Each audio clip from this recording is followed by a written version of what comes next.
Uy, ready na.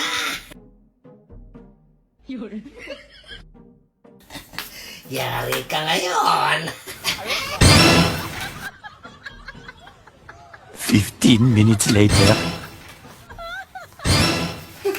Oh! Saan ka galing? Ano ginawa mo dyan? Ha? Wala. Bakit? Andiyan si Kambal, tulog. Kasi lasing yun, pumunta yan dito kanina, dumating na lasing. Si Kambal ba yun? Oo! Oo! Dili. Akala ko ikaw. Ayun, yari. Bakit pareho-pareho mo? Pati buhok mo. Ginaya na naman yung gupit ko. Nakita niya kasi nag-post ako kahapon ng ganyan ang buhok ko. Pati kulay ng buhok ko, ginaya na naman niya. Oh. Ano?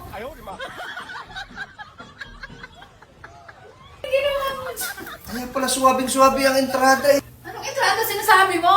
Ha? Anong entrada? Wala. Ayun. Pumasok ka doon, ay lasing yun, lasing. Oo, pumasok nga ako eh. Pasok na pasok. Ano? Nung dumating ay hindi ko alam na ano pala yun eh.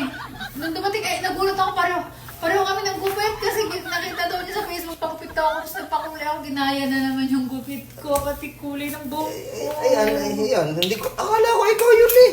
Sabi ko, ready ka na. Tuntua ka naman, ready, tuntua ka naman.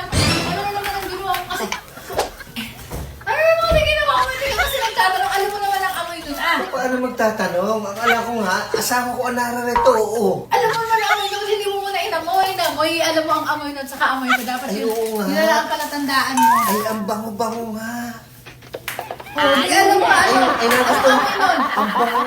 Ang mabango? Ang sariwang-sariwa ka Ang mo. ganun mabango ay ako, anong amoy ko? Amoy, ano, Ano?